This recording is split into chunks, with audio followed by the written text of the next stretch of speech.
Bonjour et bienvenue dans cette nouvelle vidéo tuto figurine. Ou plutôt un pas à pas, puisque je vais peindre de A à Z cette figurine de nain. Alors, c'est un tueur de démons, il me semble, qui date de la V4 ou V5 de Warhammer Battle, donc une figurine en métal, sortie début-milieu des années 90. C'est une figurine qui est assez charmante, je dois dire. J'aime bien les volumes, la pose. Elle est très old school, avec cette hache collée contre la crête qui vient des contraintes de moulage. Voilà, c'est une figurine en un bloc, en métal. Mais je la trouve très sympathique. Elle m'a été offerte par un collègue de travail, Alex, je te remercie, et j'ai décidé de la peindre, bien que je n'aime pas les nains, pour le cheptel de franc-tireur pour notre campagne Mordheim qu'on joue avec les copains. Voilà. Donc ça fait un petit franc-tireur de plus, hein, le tueur de troll nain, celui-là équipé avec une hache à deux mains.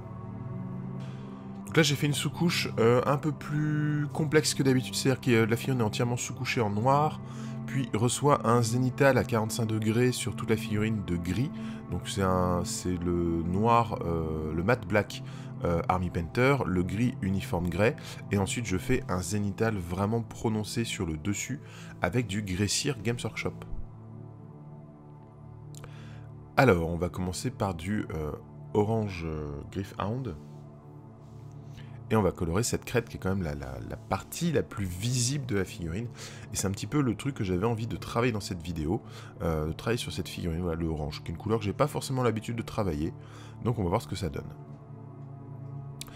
Grâce à mon pré-ombrage en fait à la bombe de sous-couche, je peux poser directement mon contraste qui va déjà avoir un effet de volume en fait grâce au travail de sous-couche que j'ai fait préalablement. Ça a déjà bien de la gueule comme ça. Hein. Alors maintenant, je vais venir avec le Bugsman Glow de chez Citadel.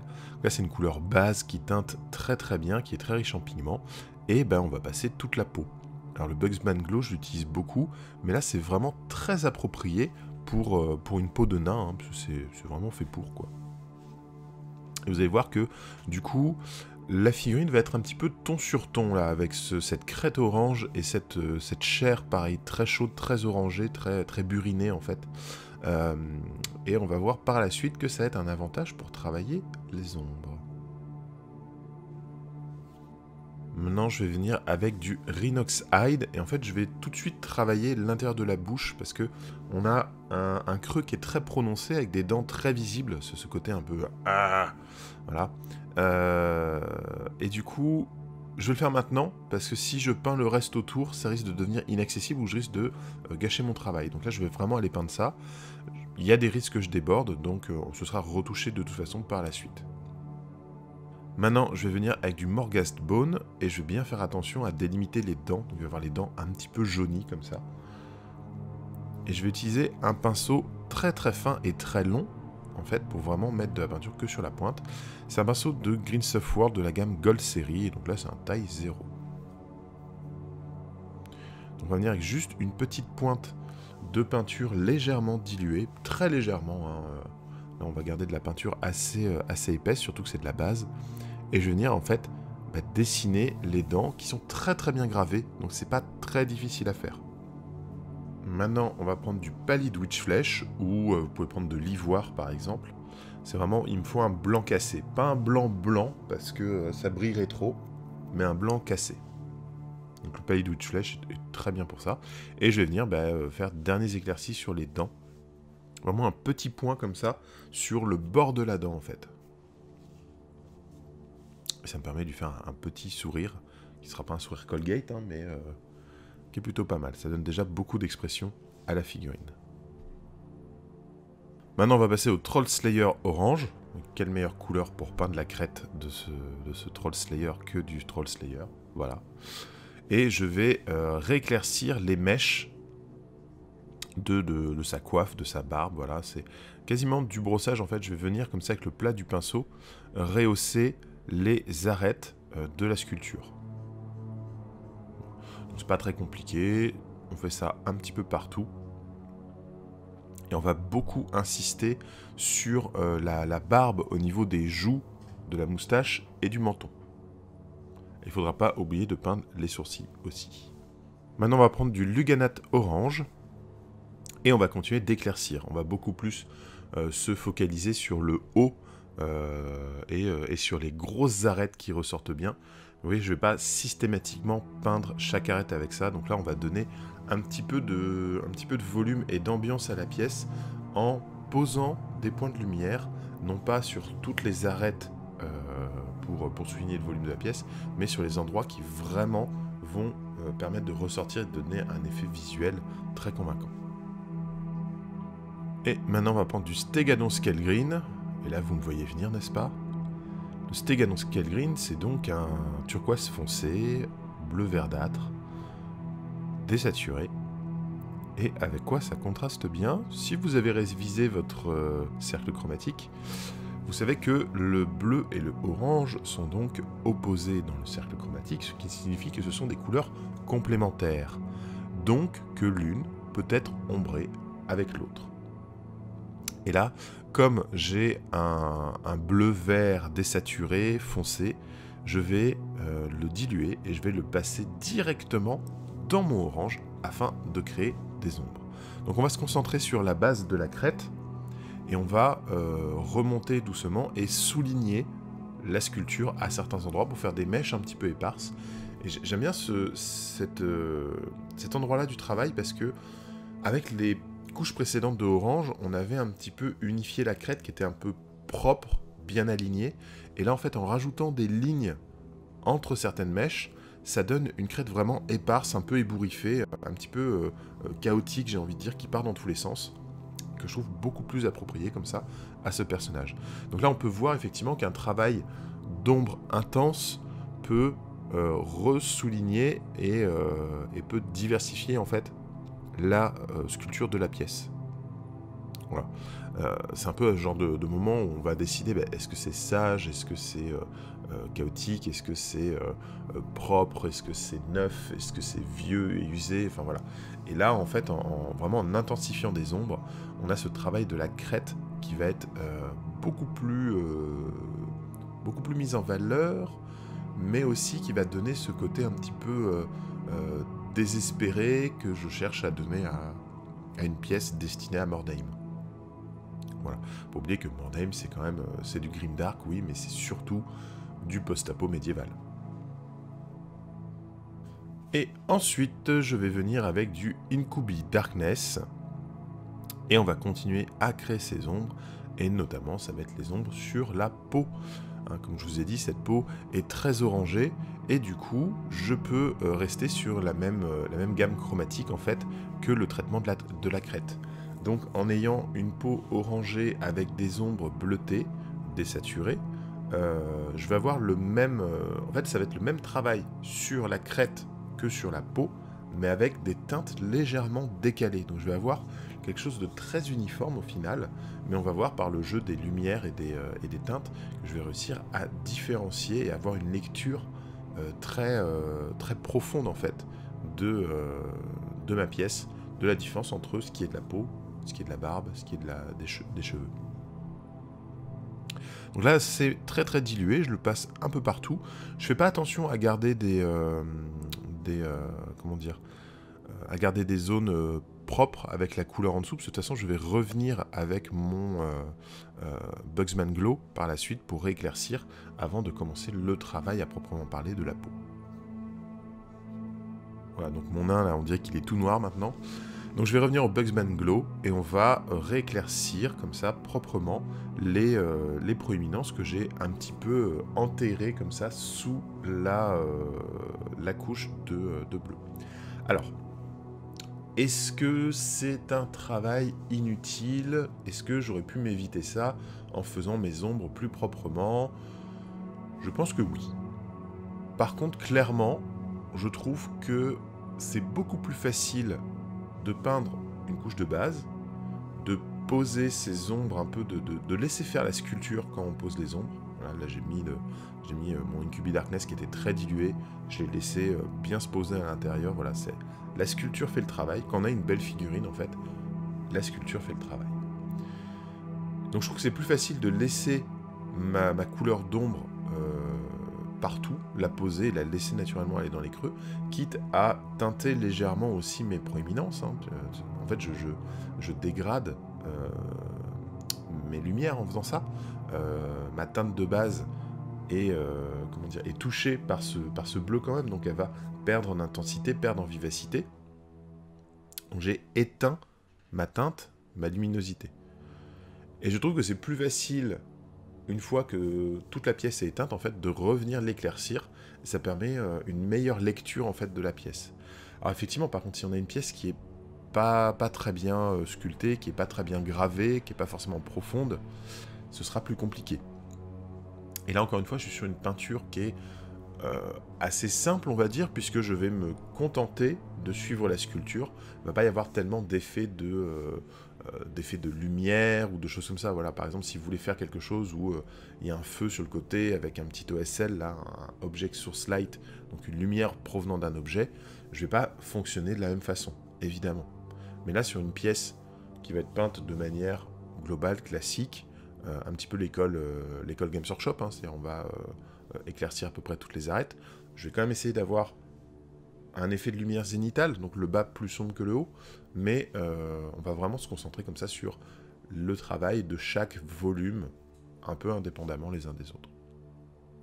Donc oui, on pourrait fonctionner de manière plus optimale, mais c'est une façon de travailler qui me plaît. J'aime bien partir loin dans les ombres et ensuite revenir sur l'éclaircissement. Et là, pour cette pièce, en plus, comme je veux un rendu obscur sur une figurine qui a dominante orange, voilà, c'était un petit peu un défi en soi quand même. Alors, on va commencer à travailler la peau. Donc là, c'est du Bugs Bunny Glow et du Pallid Witch Flesh. Alors, vous allez voir, toutes les étapes suivantes vont être comme ça. Je vais prendre du Bugs Bunny Glow et mélanger un petit peu de Pallid Witch Flesh dedans. Donc, je vais éclaircir mon Bugs Bunny Glow au fur et à mesure. Et là, dans les étapes successives qu'il va y avoir, en fait, je vais juste rajouter de plus en plus de Pallid Witch Flesh dans mon mélange pour éclaircir. Et on va réduire de plus en plus, forcément, les zones d'éclaircissement. Là, je vais revenir un peu, voilà, tout faire, en laissant mon Bugs Bunny Glow qui apparaît à côté et tout. Sur une figurine de cette taille, avec les volumes qui sont un peu éloignés les uns des autres, il n'y a pas de grande zone lisse. Donc un fondu va être un petit peu compliqué à faire. Donc je vais plutôt y aller par petites touches pour éclaircir au fur et à mesure ma figurine. Voilà, et là je viens quasiment avec du Pallid Witch Flesh quasiment pur pour faire les derniers petits points. Donc insister sur les jointures des doigts, parce qu'en plus sur cette pièce, vu sa position là où il tient sa hache, effectivement les jointures, les mains sont très visibles, donc je vais insister sur le travail des mains. Et puis on va rééclaircir comme ça un peu le dessus des muscles, on va insister sur le visage, le coude, voilà, des endroits comme ça. Et donc voilà. Ça m'a fait rire d'éclaircir un nain avec du Pallid Witch Flesh. Maintenant que la peau est faite, eh ben, on va revenir avec du Troll Slayer orange, parce que, comme pour la peau, moi je fonctionne, vous l'avez compris, de manière un peu cracra. Donc là, je vais revenir faire des zones oranges. Et en plus, comme j'avais mon Luganat orange qui a été fait à certains endroits, en repassant comme ça sous forme un peu de glacis mon Troll Slayer orange, ça me permet de le fondre plus facilement. Et ça donne quelque chose qui pète assez bien. C'est très lumineux. Je m'amuse bien à travailler ce orange très lumineux. C'est pas un truc dont j'ai forcément l'habitude. Mais là, ouais, le orange très lumineux avec cette ombre très marquée. Je suis assez content du résultat. Bon, il est temps de l'habiller un petit peu là, ce nain. Donc on va prendre du Caliban Green. Et ça va servir en fait pour faire son pantalon.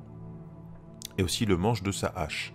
Voilà, donc je vais simplement baser ces éléments avec du Caliban Green. Encore une fois, c'est une couleur base de citadelle, donc riche en pigments. Même si on la dilue beaucoup, elle accroche toujours très bien. Et elle teinte très très bien. Donc là, j'ai choisi une couleur qui est sombre et assez neutre. Voilà, qui est assez éloignée dans le cercle chromatique du orange, forcément. Mais c'est quelque chose qui va presque disparaître en fait dans la lecture de la pièce. C'est-à-dire que là, j'aurais parfaitement pu peindre le pantalon et le manche de hache juste en noir. Ça aurait très bien passé, mais je préfère avoir un noir teinté, donc on va commencer par ce vert foncé, et vous allez voir qu'il va être teinté par la suite. Alors, je vais prendre du matte white. Est-ce que vous savez pourquoi? Qu'est-ce qu'on va faire du Matte White maintenant? Eh ben, on va faire un élément qui est très critique, mais qui va me permettre d'avancer un peu, de savoir où j'en suis dans la pièce. On va faire un élément qui est difficile, qui est toujours un moment où on peut se rater. On va peindre les yeux. Voilà.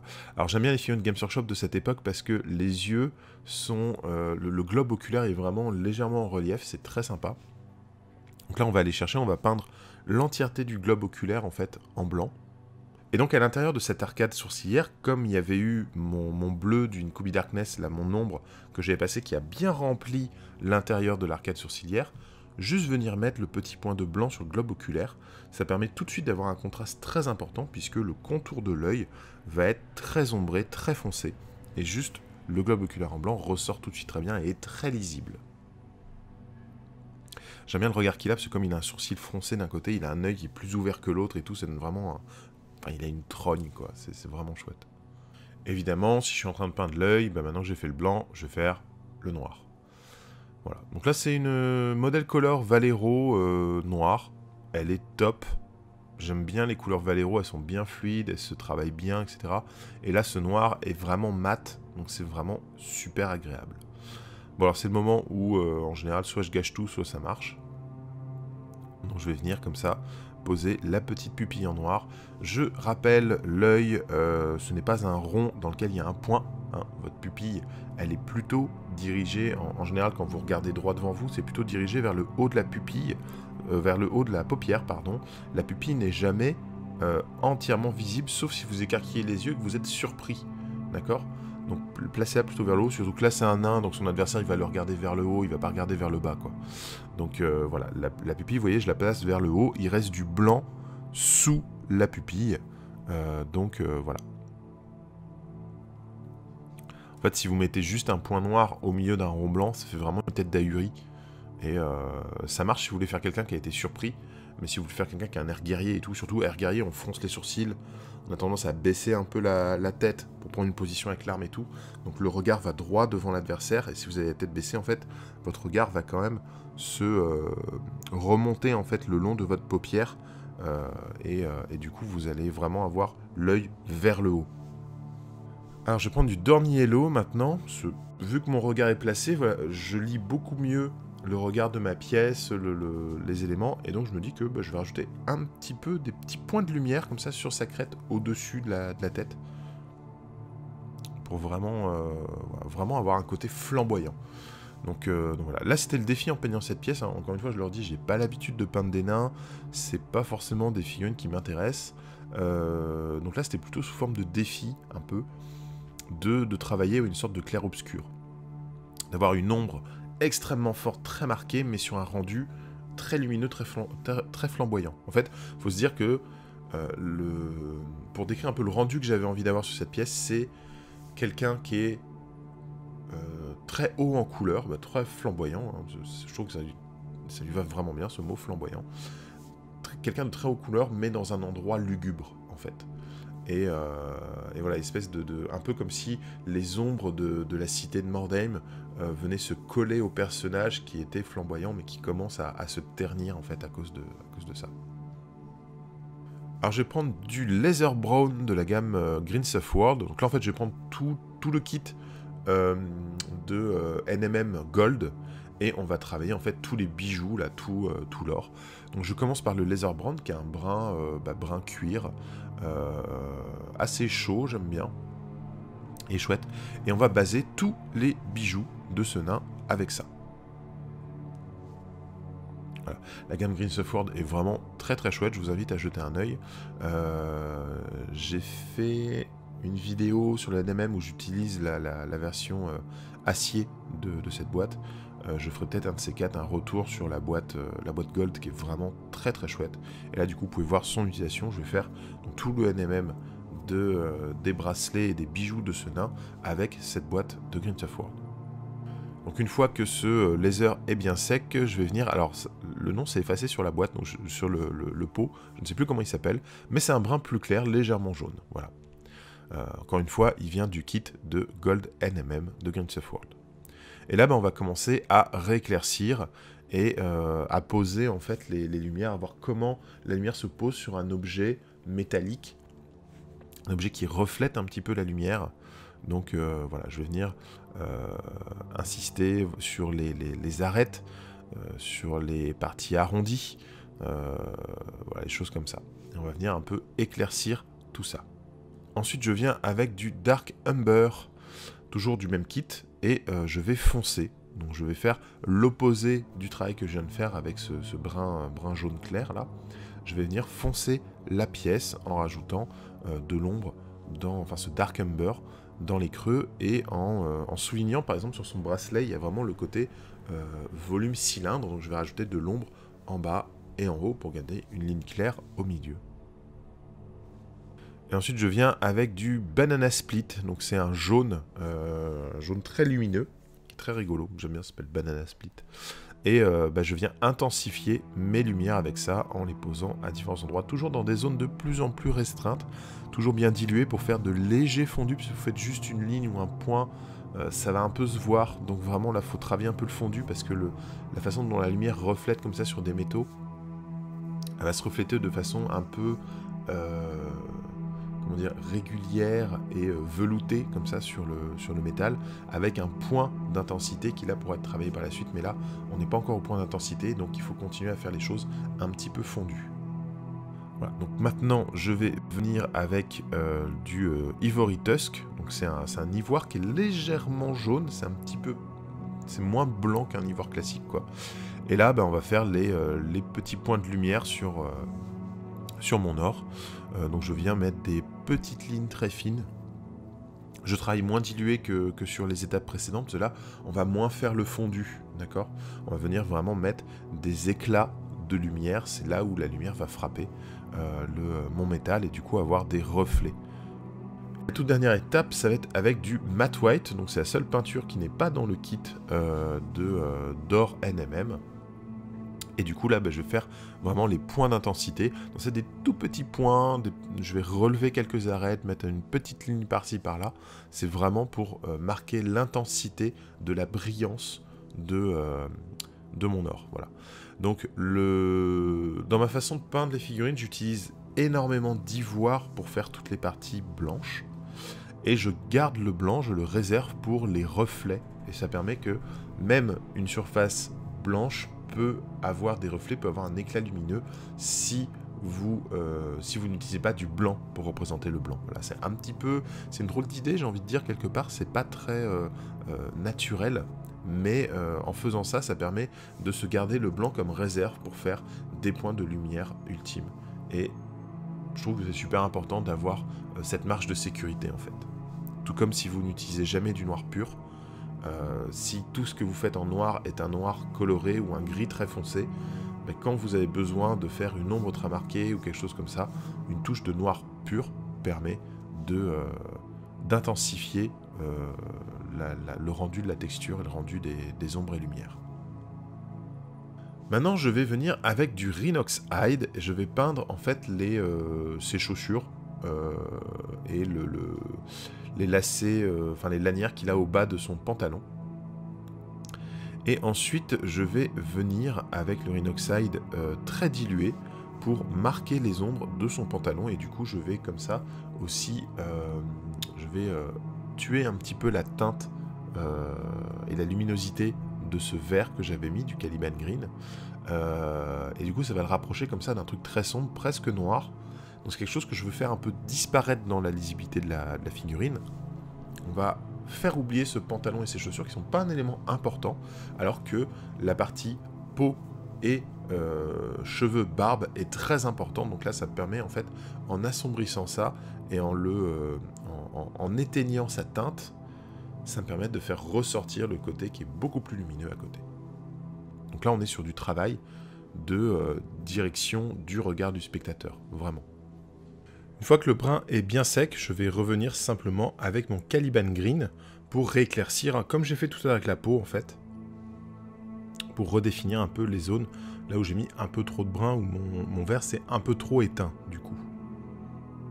Et ensuite je vais ajouter du Mood Green à mon Caliban Green. Voilà, d'abord un petit mélange et puis ensuite je vais rajouter de plus en plus de Mood Green dedans pour faire les petits reliefs sur le truc. Alors je vais pas pousser jusqu'au Mood Green pur pour pas avoir quelque chose de trop lumineux. mais du coup ajouter comme ça du mood green pour refaire les plis, apporter un petit peu de lumière comme ça dans ce pantalon. Alors maintenant on va utiliser de l'encre Vallejo, de l'encre noire, et en fait je vais la passer, alors elle est légèrement diluée, je vais la passer sur toutes les parties vertes de l'âge que j'ai fait, tout le manche, la partie à tenir un peu décorative aussi en haut là entre le pic et la lame. Donc je vais passer ce noir. Alors ça marche aussi si vous mettez un noir contraste par exemple du Black Templar, ça marche très très bien. Le but est d'avoir quelque chose, une encre en fait qui va teinter mais en étant quand même un petit peu translucide, donc c'est pour ça que je la dilue un petit peu pour garder un petit peu de vert comme ça, mais en fait avoir une sorte de vert très foncé ou de noir légèrement coloré en vert. On va commencer à traiter la hache, donc là je vais prendre du Steel Grey de Green Stuff World, donc encore une fois c'est l'autre kit. J'ai déjà fait un tuto sur le NMM, je vous invite à aller regarder pour voir un peu ce que ça donne. Là c'est le kit NMM acier et argent, et du coup je vais commencer comme ça par ce Steel Grey qui est un gris un petit peu foncé avec un petit peu de bleu dedans. Je vais baser toute ma lame en fait avec ça. Une fois que ce gris foncé est bien sec, je vais venir éclaircir avec du Moonstone Grey, toujours de la gamme Green Stuff World et toujours de ce pack thématique sur le NMM acier. Comme il y a des petites gravures, je vais essayer de suivre un petit peu les dessins des gravures. C'est un endroit voilà, de mettre un petit peu en valeur la sculpture elle-même, quoi. On peut voir au niveau de la hache, je fais des sortes de lignes en fait, pour avoir une alternance dans le tranchant entre de l'ombre et de la lumière. C'est en jouant sur cette alternance ombre-lumière, en faisant des zones très marquées avec des lignes comme ça, que je vais réussir à donner un effet tranchant en fait à ma lame. Ensuite on vient avec le Wolfen Grey, donc là c'est du gris très clair avec un petit peu de bleu, et je vais vraiment faire les points lumineux avec là. Voilà, donc c'est du NMM classique, on fait des fondus sur des petites zones, on va éclaircir les endroits qui accrochent la lumière, qui vont prendre le relief, et on va donner cet effet tranchant en traçant des petites lignes. Alors ça c'est la petite triche. Si comme moi vous n'arrivez pas à faire des fondus sur des toutes petites surfaces qui se marient bien les uns dans les autres, etc., faites des petites lignes, des petits éléments graphiques qui vont attirer l'œil, qui vont en fait avoir une nature de représentation de l'idée plus que de représentation réaliste. Voilà. Maintenant, je vais utiliser le noir. Alors, je crois qu'il s'appelle Stallion Black, celui-là. Encore une fois, malheureusement, les étiquettes des produits Green Stuff World ne sont pas de très bonne qualité, je trouve.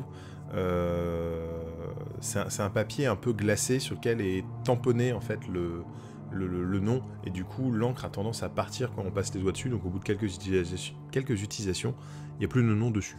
Bref, c'est du noir que je vais utiliser très dilué et que je vais venir, en fait, utiliser pour ombrer. Donc, vous voyez, je vais mettre sur le bord de la hache, plutôt insister sur le bas. Ça va me permettre aussi de venir un peu entre les parties sculptées pour mettre un petit peu en valeur les décorations de la hache. J'ai utilisé du Mirage Blue maintenant, donc toujours de ce même kit, tout simplement pour apporter un petit peu de bleu, et ça va me permettre de fondre le noir et le gris clair en fait que j'ai déjà mis. Donc là je reviens en fait avec une teinte moyenne entre deux, et je vais faire des glacis pour un petit peu fondre ensemble les extrêmes que j'ai déjà posés sur ma lame. Voilà, donc des petits glacis très légers, ça va teinter un petit peu, et en plus je trouve toujours que ce petit côté bleuté dans une arme, ça donne un acier froid, et on associe souvent le froid au tranchant, au métallique, au dur, donc c'est quelque chose qui va avoir une idée en fait d'acéré. Et je viens avec du blanc, je crois que c'est blanc titane qui s'appelle tout simplement.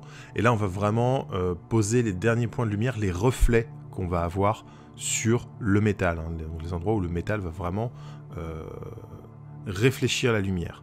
Donc comme on a fait en fait sur le doré, et ça permet d'insister comme ça et de bien travailler les arêtes pour avoir quelque chose qui ressorte bien, qui soit très lisible et très graphique.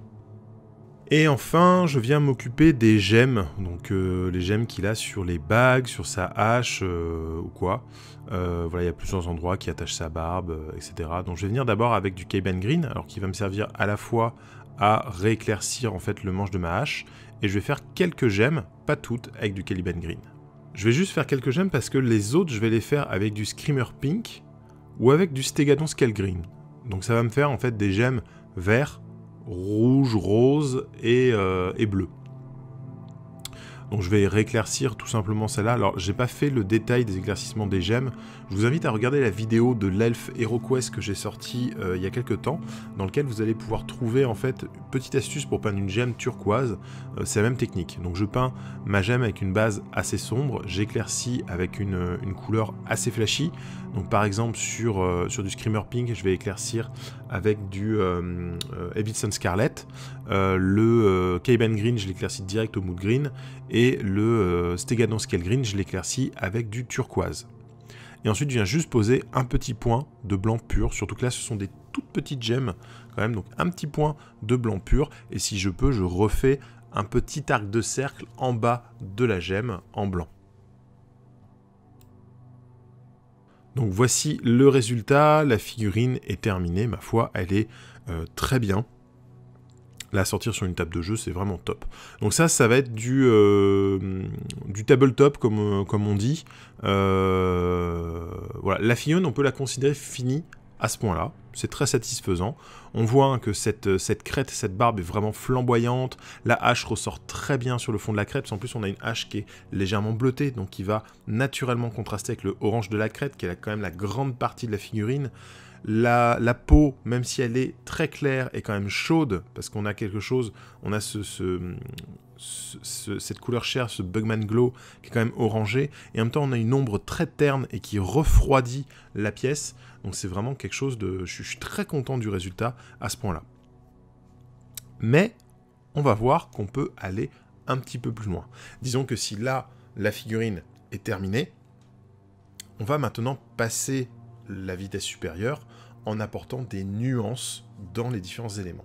Vous allez voir, c'est pas grand chose, c'est quelques petits coups de pinceau, mais juste prendre ce petit temps en plus permet d'amener la figurine à un autre niveau de lisibilité, de narration aussi, vous allez voir, et un autre niveau d'esthétisme, tout simplement. Voilà, donc j'ai une figurine qui rend vraiment très bien, avec comme ça, cette ombre très marquée, cette lumière flamboyante. Donc là, je suis très satisfait et on va commencer les nuances. Donc là, on va utiliser du Elemental Bolt, en fait, pour donner un côté un petit peu magique et étrange à sa hache. Donc on n'oublie pas, les nains n'utilisent pas de magie, mais utilisent des runes. Donc on va considérer que sa hache est enchantée de runes et va avoir comme ça un petit peu de puissance. Et je vais choisir du coup un vert turquoise que je vais appliquer en glacis à certains endroits de la hache, notamment dans le tranchant, afin de donner un effet un petit peu puissant, runique, qui va en plus très bien contraster avec le orange de la crête. Je vais renforcer les nuances de la hache en renforçant le contraste entre cette hache et cette crête avec du turquoise. Donc on va être carrément, on se rapproche du bleu, donc plus en plus en opposition avec le orange par rapport au cercle chromatique. Hein. Pour rappel, le bleu et l'orange sont des couleurs complémentaires, donc ce sont des couleurs, plus vous allez les mélanger de l'une à l'autre, plus vous allez vous diriger vers du noir, et forcément ce sont des couleurs qui du coup s'opposent très bien en termes de contraste chromatique. Et donc là, je vais redonner du bleu à la hache pour la rendre encore un petit peu plus magique et refroidir un petit peu la teinte, afin d'accompagner ce verdâtre que j'ai déjà rajouté. Maintenant, je vais utiliser du Carmine Red de Model Color, donc de la marque Valero. Voilà, c'est un rouge que j'aime bien, un rouge un petit peu rosé, qui est très sympa. Et là, on va beaucoup le diluer, pareil, on va le passer en glacis sur les articulations. Donc on va faire les jointures des doigts, voilà, tous les petits, les articulations des doigts, surtout que ses mains, il a des mains quand même énormes qui sont bien devant la figurine par rapport à cette position, la façon dont il tient la hache. Donc là, je vais bien mettre en valeur en fait les jointures des doigts, afin de montrer, voilà, avoir un petit côté un petit peu de main usée, travaillée, voilà, les rougeurs sur les articulations, c'est quelque chose qui donne vraiment quelque chose d'un peu guerrier, je trouve, dans ce type de rendu. Et on va en profiter aussi pour lui rougir le nez, hein, parce que bon, c'est un nain, un bon nez bien rougeau, là, un bon pif de buveur de bière, c'est un peu ce qu'on attend de la part d'un nain. Je vais revenir avec du Pallid Witch Flesh ou de l'ivoire, c'est comme vous voyez, pour rééclaircir un petit peu par-dessus ce pif et ces jointures de doigts, quoi, pour garder un effet de lumière intense, en fait, malgré le petit glacis comme ça de rouge que j'ai rajouté. Et enfin, je vais ajouter du matte white maintenant à ma hache. Donc je vais vraiment faire le fil de la lame et travailler bien les arêtes pour bien faire ressortir la sculpture, avoir des angles un peu plus francs, un peu plus marqués, et du coup avoir un rendu qui va avoir l'air plus tranchant, plus lourd aussi, puisque avec des angles très marqués, on a l'impression d'un truc qui est un peu mastoc, un peu balèze. Donc là, ça va bien contraster, et ça me permet au passage d'unifier les différentes nuances que j'ai fait en faisant mon trait de blanc après. Je vais pouvoir recouvrir des endroits où j'ai un peu fait les glacis, etc. Donc ça me permet d'unifier un petit peu toutes les nuances que j'ai apportées à cette lame. Le socle a été basé en Rhinox Hide, a reçu un brossage de Incubi Darkness avant d'être éclairci avec du Krieg Kaki puis de l'ivoire. Donc comme ça je retrouve un petit peu les teintes que j'ai déjà mis dans ma figurine, mais à un autre niveau. Comme il y a le Krieg Kaki, on part sur quelque chose, un jaune un peu délavé, un brun jaune vert un peu délavé. Ça marche aussi avec du Dectan si vous voulez. Et je suis venu poser des petites feuilles mortes comme ça sur le socle, donc c'est des chatons de bouleau. Je vous rappelle qu'il y a un tuto sur ça, comment fabriquer ses propres feuilles mortes pour 0 €. Et du coup, je suis venu coller ça, parce que du coup, ça me fait un rappel. On a le sol qui va être froid, sur base Incubi Darkness, éclairci avec du Dectan ou du Krieg Kaki, puis de l'ivoire, donc un truc un peu froid, qui va rappeler la lame, et je vais avoir ces petites feuilles mortes qui vont rappeler le orange de la crête. Donc je trouve que tout ça s'harmonise très bien, le rendu est très chouette. Pour le bord de socle, je me suis mis récemment au noir Valero, et je veux dire que je suis super fan. Le rendu est hyper propre, hyper velouté et bien mat. Donc là je suis très content pour faire mes bords de socle. Le noir Valero, c'est top. Voilà, j'espère que ce pas à pas, on va pas vraiment appeler ça un tuto, je vous explique absolument tout sur cette figurine, mais j'espère que ça vous aura plu, j'espère que ce rendu vous plaît, j'espère que cette petite façon d'aborder la figurine en 2 étapes, un petit peu, voilà, comment la peindre en mode c'est fait, et apporter ensuite des nuances, rajouter un petit peu de travail pour aller un cran plus loin. J'espère que ça vous plaît sous ce format. N'hésitez pas à me dire dans les commentaires ce que vous en pensez, et à me dire ce que vous aimeriez voir sur la chaîne, à me suggérer les prochains tutos. J'ai plein de figurines à peindre, donc s'il y en a une dans l'eau qui peut correspondre à une technique que vous recherchez, ça pourrait être cool et je pourrais faire la vidéo. En attendant la prochaine vidéo, que ce soit une découverte de jeu, un open the box de l'histoire sur Malifaux, sur Mordheim, un Warshiv ou je ne sais quoi, je vous fais plein de bisous, puis je vous invite à me rejoindre sur les réseaux sociaux, sur la page Facebook de Grégoric, sur le groupe des peintres et des joueurs, toujours sur Facebook, on est très actifs, ou sur le Discord du pain et des jeux, le site internet aussi dupainetdesjeux.fr, et puis j'oublie sûrement, il y a plein d'autres trucs où on peut se voir, il y a le Instagram et tout, enfin voilà. Vous pouvez me suivre sur l'ensemble des réseaux sociaux, et si vous avez envie d'aider la chaîne, un petit coup de pouce sur Tipeee, ça fait toujours plaisir, mais ce n'est pas la seule solution pour m'aider. Vous pouvez aussi simplement commenter, partager et liker cette vidéo, ça me fait remonter dans les algorithmes de YouTube, et c'est ça qui fait exister la chaîne sur les réseaux. Et franchement, si vous pouvez partager sur les endroits où vous avez l'habitude de discuter de figurines, que ce soit des groupes Facebook, des Discord ou des forums, ça me fera super plaisir. Je vous fais plein de bisous, je vous dis à très bientôt, et en attendant, peignez bien.